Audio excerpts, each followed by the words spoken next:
안녕하세요. 제가 지금 너무 죽고 싶고 한계가 와서 이곳에 힘을 빌리려고 합니다. 시어머니 말씀처럼 제가 나쁜 며느리인지 정말 궁금해서요. 저는 아이 둘이 있는 엄마이고요. 현재는 전업주부예요. 일하고 싶고 집값 대출에 살림에 쪼들리지만 나름 저만의 육아 철학이 있어 두 아이를 36개월까지 가정 보육 중입니다. 그런데 시어머님께서 아이를 4박 5일씩 데려가십니다. 처음부터 저한테 통보식으로 이야기하시고는 아이를 데리고 가셨죠. 어머님이 아이를 데려가시니 25개월 큰 아이는 할머니 집이 자기 집이라고 생각하고 저희 집은 엄마 집이라고 말합니다. 이 말이 얼마나 제 마음을 무너뜨리는지 몰라요. 어머님은 아이의 그 말에 의기양양하실지 모르겠지만 당연하죠. 하루 종일 TV, 스마트폰, 초콜릿, 사탕, 라면 원하는 대로 다 주고 싫어하는 양치질도 안 하니까요. 그야말로 아이가 바라고 원하는 것이 다 있으니 어머니 집에 있는 것을 최고의 행복으로 압니다. 결국 아이는 저희 집에 안 온다고 울며 불며 악을 쓰고요.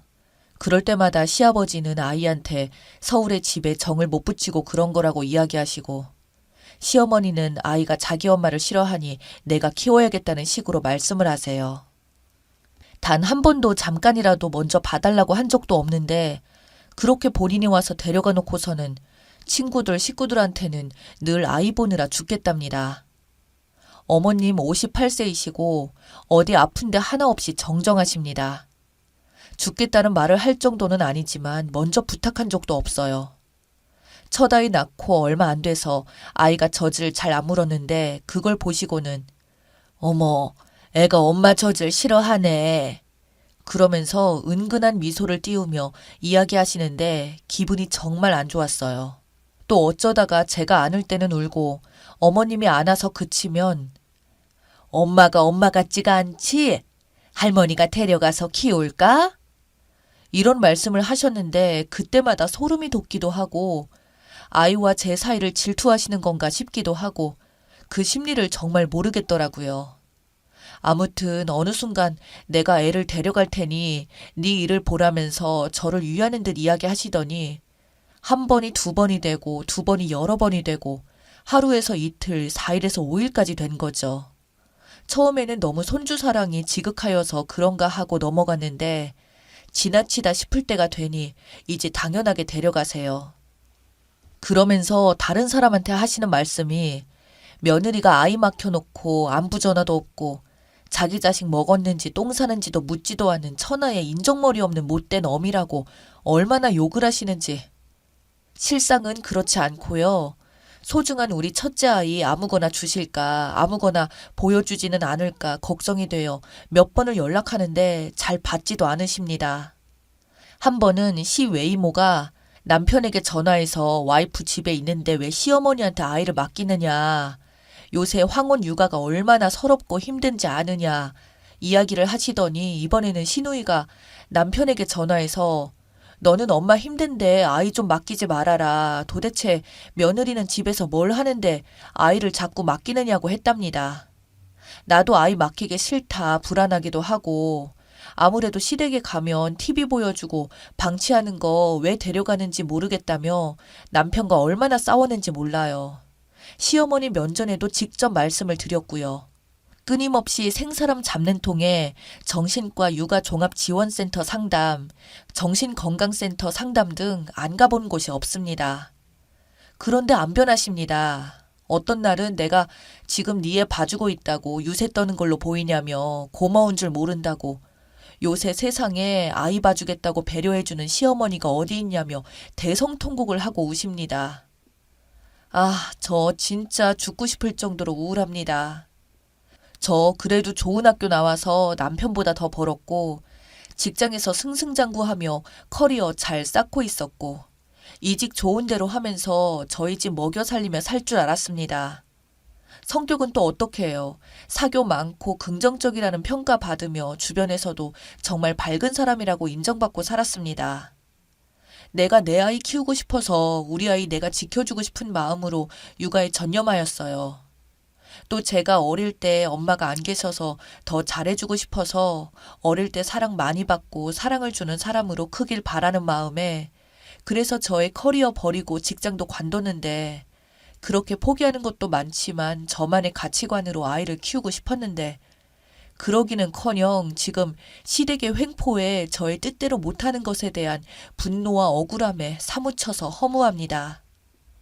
저렇게 할머니 손에 크라고 내 커리어 포기한 게 아닌데 이런 식으로 아이의 중요한 어린 시절을 망치게 하고 싶진 않은데 말이죠. 남편이 센스가 없는 건지 모르겠지만 도와준다고 하는 것이 더 사단이 났어요. 그날 시모가 응급실에 가셨습니다. 여자 잘못 들어와서 효자 아들이 눈 뒤집혔다고 난리를 치시고 소리를 고래고래 지르시다가 본인 힘에 부쳐 쓰러지셨죠. 또 이 이야기를 들으신 시아버지께서 쳐들어오셔서 시어머니한테 사과하라고 고함을 지르시고 결국 저희 부부 무릎까지 꿇었습니다. 그렇다고 또 아이 둘을 다 케어해 주시는 것도 아니에요. 둘째는 데려가지도 않으세요. 말이 안 통한다고요. 첫 정이신 건지 도통 무슨 말인지 모르겠습니다. 하지만 제게는 두 아이 모두 너무너무 소중해요. 특히 이제 말하고 습득, 입력이 빠른 첫째는 제가 온전히 끼고 보살피고 싶어요. 감히 시어머니께서 아이 봐주시는데 그 감사함도 모르는 배부른 소리 하는 한심한 며느리인가요? 제가 아이 봐달라고 한 적도 없는데 아이 보느라 아프다, 힘들다, 과자값 얼마 썼다, 네 자식 내가 봐주니까 효도해라 이런 식입니다. 그러면서 하시는 말씀이 너는 시간도 많은데 일을 해라. 힘든 우리 아들 혼자 뼈 빠지게 일하게 안 하려고 내가 너희 아이 봐주는 건데 왜 너는 취직도 안 하고 그러고 있냐며 어디 가서 부업거리라도 가지고 오라고 합니다. 제가 너무 어이가 없어서 그럼 둘째도 봐주시게요? 하고 마음에 없는 말로 떠보았더니 그건 아니라고 합니다. 둘째는 어린이집 보내며 더 잘 적응하고 잘 큰다고 합니다. 정작 제가 아파서 병원에 가야 할 때는 본인 친구랑 점심 약속이 있다고 못 봐준다고 하시는 시어머니세요. 도대체 어떻게 해야 큰아이가 시댁에 안 갈 수 있을까요? 꼭 좀 부탁드립니다. 사람 하나 살린다 생각하시고 제가 어떻게 해야 할까요? 추가합니다. 어젯밤에는 보름이 지났는데 달이 예뻐서 그냥 또 하늘 보면서 울다가 아침에 댓글 다시 읽었습니다. 댓글 보는데도 가슴이 두근거리고 손가락이 떨리고 무서웠네요. 친정은 서울이고 시댁은 지방 소도시입니다. 아버지가 반대하신 결혼이라 돌아갈 친정이 없습니다. 여기는 차가 없으면 이동하기 불편하고 둘째 낳기 전까지 버스 타고 택시 타고 돌아다녔지만 1년 정도 못한 것 같습니다. 구구절절 다 쓰지는 않았지만 다시 시어머니와 남편이 저에게 했던 폭언, 행동, 녹음하다가 남편이 제 핸드폰 부순 것도 2번이고 시어머니와 제가 언성 높여 싸울 때 남편이 제게 입 닥치고 엄마에게 빌라고 한 적도 있었습니다. 남편이랑 생각한 끝에 상담이라도 해보자 싶어서 상담 솔루션을 말씀드리면 그저 말씀 안 드려도 시아버지가 와서 엄마한테 뭐 하는 짓이냐며 날뛰셨고 그때마다 옆에서 쟤 때문에 이게 뭐냐 맨날 싸운다. 전문가 개나 줘라. 내가 뭘 했다고 손주 사랑한 게 죄냐고 하십니다. 누가 봐도 이혼해야 정상인가요? 혹시 내가 할 수 있는 일이 더 남은 건 아닐까? 남편 친가와 외가, 시아버지 쪽, 시어머니 쪽 형제 자매들 다 모여 사는 이 동네에서 쭉 그렇게 혼자서만 끙끙 앓았습니다. 댓글에서 제게 성격장애라고 하셨는데 찾아보고 맞는 것 같아서 정말 놀랐습니다. 저는 큰 소리 나고 싸우는 것이 싫고 무섭기도 합니다. 그래서 좋은 게 좋은 것이라고 제가 조금 피해 입더라도 넘기고 참고 살았고요. 한때 얼굴에서 빛이 난다고 그렇게 인사성 밝고 살면서 싫은 소리 들어본 적 없었는데 시집 와서 저라는 사람은 이제 얼굴도 잿빛으로 변해버려 다 무너져 썩어버린 것 같습니다. 왜 말 못하냐 답답하다 하시지만 제가 말하면 더 크게 말하고 제가 행동하면 더 크게 난리치는 시어머니. 똥 무서워서 피하냐 더러워서 피하지 했는데 사실 무섭기도 하고요. 하지만 자식 망친다는 말에 정말 번뜩 정신이 드네요. 이게 저의 인생을 바치면서 시작하게 된 제가 원하는 육아는 아니니까요. 상담만 받았지 지인한테도 못한 이야기라 이렇게 솔직하게 피드백 받은 게 처음이어서 너무 감사하고 고맙고 제가 바보 같고 여러 생각이 듭니다. 이상하다고 내 목소리 내야 한다 생각했지만 번번이 좌절되고 애들 생각하면 이혼하지 말아야지, 그러려면 그냥 살아야지 하다가 오늘처럼 날씨가 좋은 날은 쓸데없이 감정이 복받쳐서 변명을 하니 너무 부끄럽고요. 그래도 주절거리기를 잘했습니다. 이렇게라도 남과 소통하는 게 너무 오랜만이라 정말 눈물이 납니다. 익명인데도 왜 이렇게 얼굴이 화끈거리는지 모르겠어요. 너무 감사합니다. 댓글 말씀처럼 다 해볼게요. 후기입니다. 1년 전에 시모가 아이를 데려가서 힘들다고 했던 사람입니다. 저 결국 이혼했습니다. 그때 댓글 보면서 뭔가 제 가슴 속에 갑자기 피가 끓어오르는 듯 했고요. 몇 년 동안을 생각도 못하던 것을 미친 사람처럼 진행했던 것 같아요. 지금 생각해보면 아이들 생각하며 발악을 한 것 같습니다. 제가 불쌍하다고 이야기해 주실 분들이 많을 줄 알았는데 자기 새끼도 지키지 못한다는 여론에 충격을 많이 받긴 했거든요. 그날 이후로 저는 일주일 동안 고민에 고민을 거듭하고 또 고민을 했습니다. 그리고 이혼을 결정하게 되었고 그 과정을 준비하기 위한 긴 시간을 가졌습니다. 사건이 많았기 때문에 의도적으로 마음먹으면 녹음하는 것은 일도 아니더라고요. 녹음으로 증거 자료 여러 개 준비하고 다시 일하기 위해서 구직 사이트 맨날 들어가고 일단 재택근무를 시작으로 돈벌이를 시작했습니다. 그동안은 어머님이 아이를 데려가지 않게 하려고 댓글의 방법처럼 아침부터 아이들을 데리고 나왔습니다. 비록 키즈카페에서 노트북 들고 가서 재택근무를 하는 일이 있더라도 절대로 구실을 만들지 않기 위해 노력을 했습니다. 그리고 말씀해 주신 것처럼 친정 아빠한테 연락해서 다 말씀드렸어요.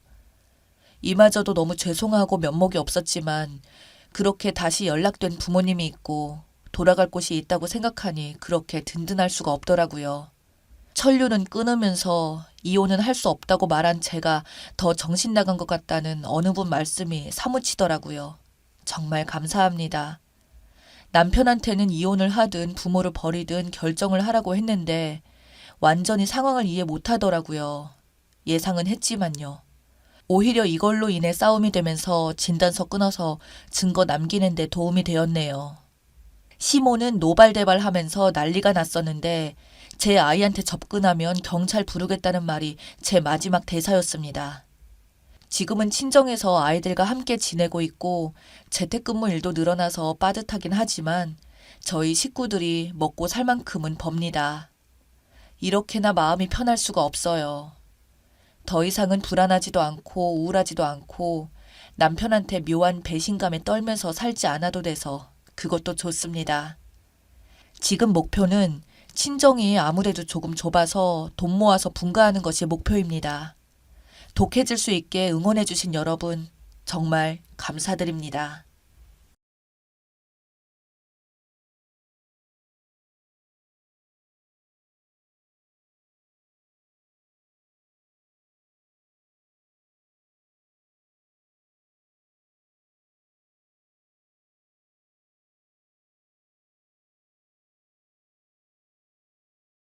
안녕하세요.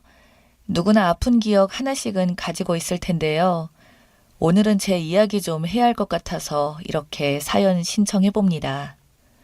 저는 42살이고 남편은 45살입니다.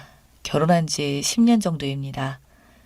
그동안 많은 일들이 있었는데 결혼하고 5년 정도 되었을 때 남편과 함께 여름 휴가를 떠나던 중 갑작스러운 교통사고로 크게 다친 적이 있었습니다.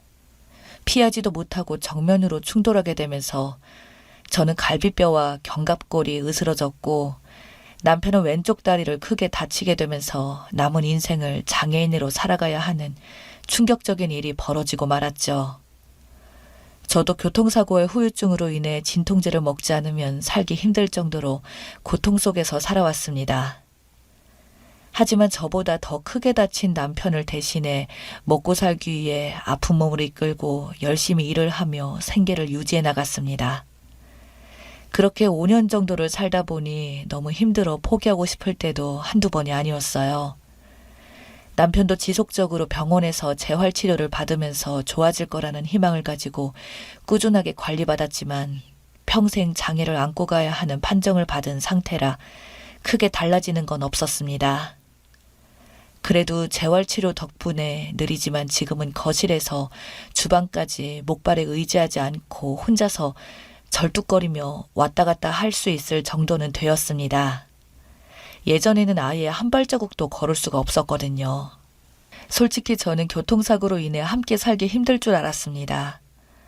저도 사람인지라 현실적으로 많이 지쳐 있어서 그런 건지 이혼하고 살아야 할 것 같은 마음이 그동안 몇 번이나 들었지만 저만 바라보는 남편 때문에 쉽게 포기할 수 없었고 언젠가는 좋아질 거라는 끝이 없는 희망을 가지고 살았습니다. 사람이 희망마저 없다면 삶의 의욕까지 떨어지는 것 같아 현실적으로 불가능한 상황들을 희망으로 바꿨어요. 그래야 제 마음도 편해질 것 같아서요. 남편은 집에서 하는 건 별로 없어요. 한 발자국 떼는 것도 힘든데 도와주면 얼마나 도와주겠어요. 자기가 먹은 그릇 설거지 해주는 정도입니다. 교통사고 당하기 전에 그렇게 입이 닳도록 집안에 있는 쓰레기나 자기 물건에 대해서 정리정돈을 하라고 잔소리 정말 많이 했는데 지금은 상황이 바뀐 만큼 집도 깔끔하게 하려고 재활을 한답시고 천천히 청소도 하고 있는 것 같습니다. 그런데 최근 들어 남편의 행동들이 제 눈에 거슬리는 게 몇 번 있습니다. 원래는 제가 퇴근하고 돌아오면 바로 앞에서 남편과 함께 저녁 먹는데 하필 그날 제가 몸살이 난 건지 상태가 좋지 않아 배달 음식을 시켜 먹자고 했고 남편이 좋아하는 치킨이랑 생맥주 시켜줬죠. 그렇게 저는 씻고 나와서 침대에 누워 쉬고 있는데 제 옆에서 머리를 쓰다듬어 주면서 이런저런 대화를 하다가 약은 먹었어? 여보, 많이 힘들지? 내가 나가서 일을 해야 하는데 정말 미안해. 몸이 빨리 좋아져야 하는데. 괜찮아, 여보. 그래도 우리 잘 살아가고 있잖아. 죽지 않은 것만으로도 감사하게 생각해야지. 당신 좋아하는 치킨 왔나 보다.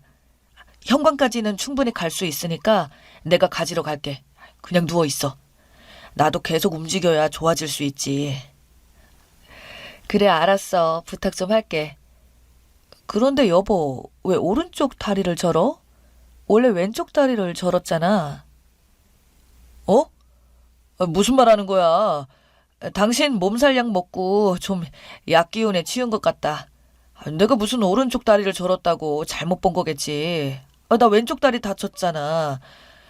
요즘 많이 힘들어 보이더니 이제는 그런 것도 헷갈리는 거야? 그렇게 남편은 왼쪽 다리를 절면서 치킨을 받고 소파에 앉아 먹기 시작했습니다.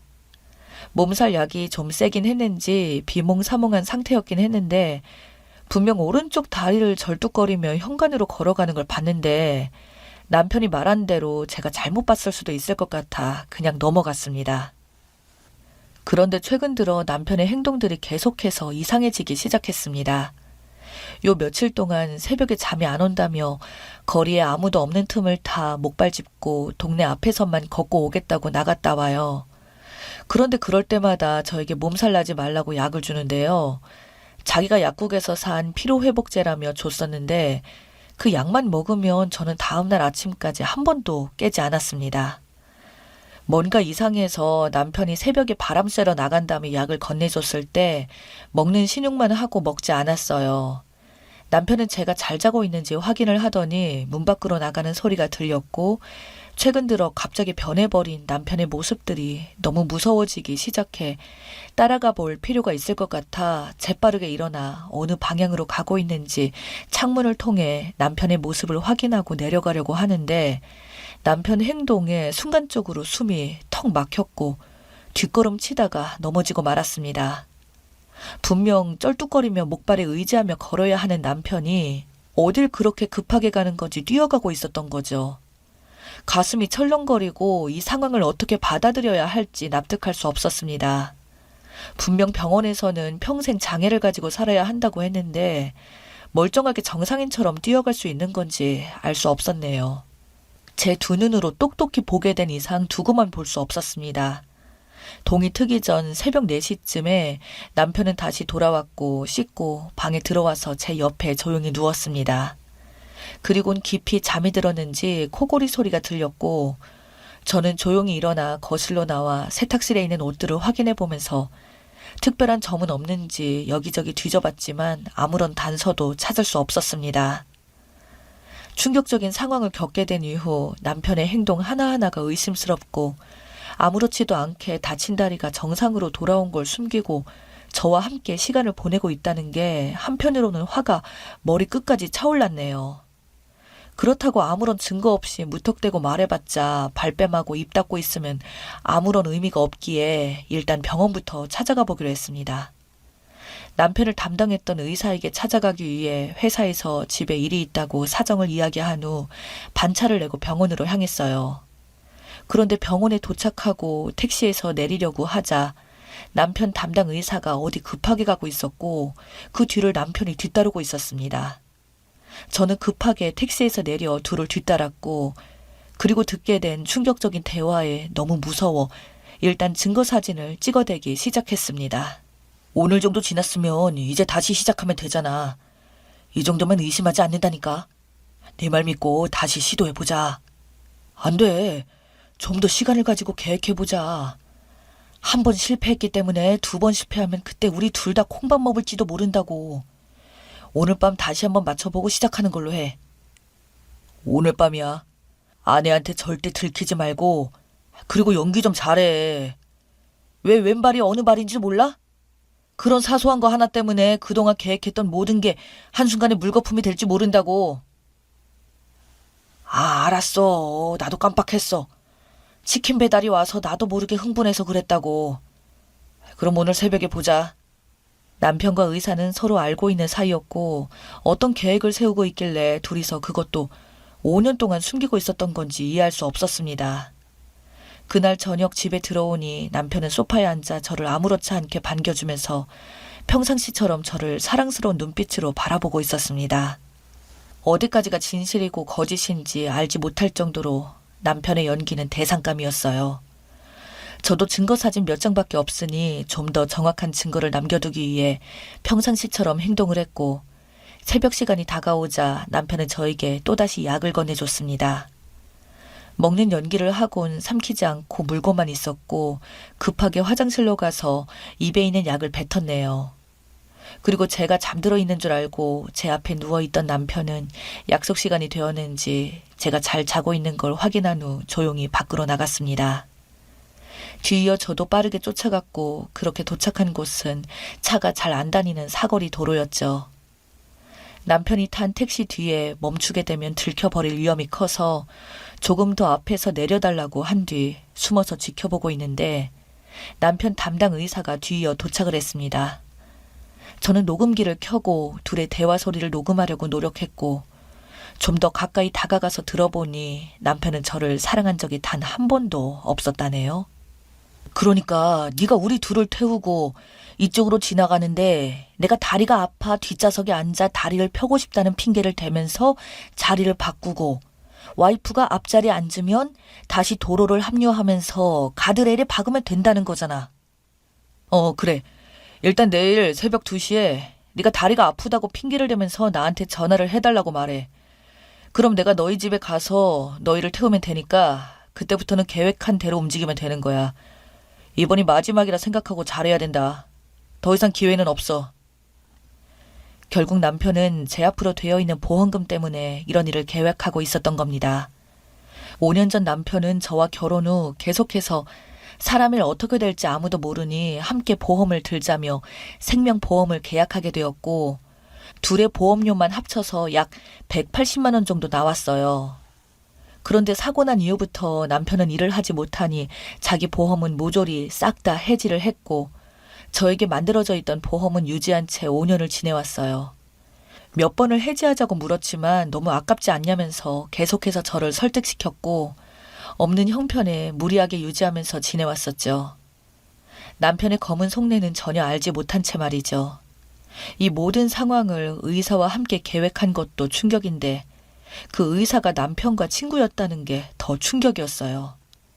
결국 모든 내용과 증거 사진은 충분하게 확보했고 제 생명을 가지고 보험금 3억 정도 되는 금액을 받으려고 했다는 자체가 더 이상 용서할 수 없었습니다. 재빠르게 집에 들어간 후 아무렇지 않게 잠을 자고 있었고 뒤이어 남편이 집에 들어와 씻고 옆에 누웠습니다. 너무나 소름이 돋는 순간이고 참기 힘들었지만 순간적인 감정을 터뜨려 좋을 거 없다는 생각에 팔을 잡고 꾹꾹 눌렀습니다. 그리고 다음날 남편에게 웃으면서 출근하겠다고 말했습니다. 저는 곧바로 경찰서에 들려 형사분들께 그동안 모았던 증거를 제출하고 충격적인 상황을 풀어놨습니다. 그렇게 형사분들과 집에 도착한 후 문을 열고 들어가니 제가 집에 올 시간도 아닌데 들어와서 놀랐는지 당황한 눈빛으로 쳐다보고 있다가 뒤이어 형사분들이 들이닥치자 순간적으로 아파트 창문으로 뛰어내려 미친 듯이 달려가고 있었습니다. 그동안 절름발이 연기하느라 얼마나 힘들었을까요? 이런 한심한 짓을 꾸며봤자 어차피 진실은 밝혀지게 되어 있는데 너무 한심했습니다. 남편이 뛰어봤자 형사들 손바닥 아니었고 저희 집 아파트가 3층인데 높은 건 아니지만 어느 정도 데미지는 있는 건지 멀리 못 가 잡혔습니다. 결국 의사와 남편이 저지른 충격적인 계획은 모두 끝이 나면서 법적인 처벌을 받게 되었어요. 단독으로 벌인 일이 아닌 조직적으로 치밀하게 계획한 재질이 너무 나쁘고 처음 시도한 범죄가 실패로 돌아가자 5년 뒤 다시 시도하려고 더욱더 치밀하게 반복적으로 계획했다는 점을 고려했을 때 단순하게 보기는 힘들다며 의사와 남편에게 각각 10년의 형벌이 주어지게 되었습니다. 이 일이 있고 난 후부터 평범한 일상으로 삶을 살기는 더욱더 힘이 들었어요. 이사도 했고 새로운 환경에서 살고 있지만 아직까지 실감이 나지 않아요. 어떻게 이런 일을 벌일 수 있는 건지 이해할 수 없었습니다. 3억이 크다고 할 수 있는 돈이긴 하지만 그렇다고 평생을 함께하기로 약속했던 배우자에게 이러기까지 할 수가 있을까요? 저는 남편을 사랑했기 때문에 교통사고로 평생을 후유증에 시달리면서 살아도 약을 먹으면서 남편 먹여 살리겠다고 밖에서 힘들게 일하며 살아왔는데 그런 마음 하나 알아주지 못하고 또다시 일을 계획했다는 게 너무나 가슴이 아픕니다. 제 마음 평생 치유되지 않을 것 같아요. 남편 감옥에서 나와봤자 55살입니다. 다시 시작할 수 있는 나이죠. 다리도 멀쩡하고 아픈 곳 하나 없는데 뭐가 두렵겠어요. 그에 비해 저는 지금 몸도 아프고 마음도 아픕니다. 이 남자 평생 동안 자기의 잘못을 뉘우치며 살지는 못하겠죠. 10년 동안 우리 세금으로 먹여 살려야 한다는 게 정말 너무 아까워요. 남편 잘못 만나 아이도 못 가지고 정상적인 결혼 생활을 하지 못한 점에 대해서 변호사와 추가적인 소송할 수 있는지 알아보고 있는 중입니다. 의사라는 양반과 남편 절대 용서할 수 없기에 두 발 뻗고 자게 하지 않을 거예요. 모든 걸 걸고서라도 인생 망하게 하려고요. 제가 앞으로 나아갈 수 있도록 여러분께서 힘을 주셨으면 좋겠습니다. 어디 의지할 데가 없네요. 감사합니다.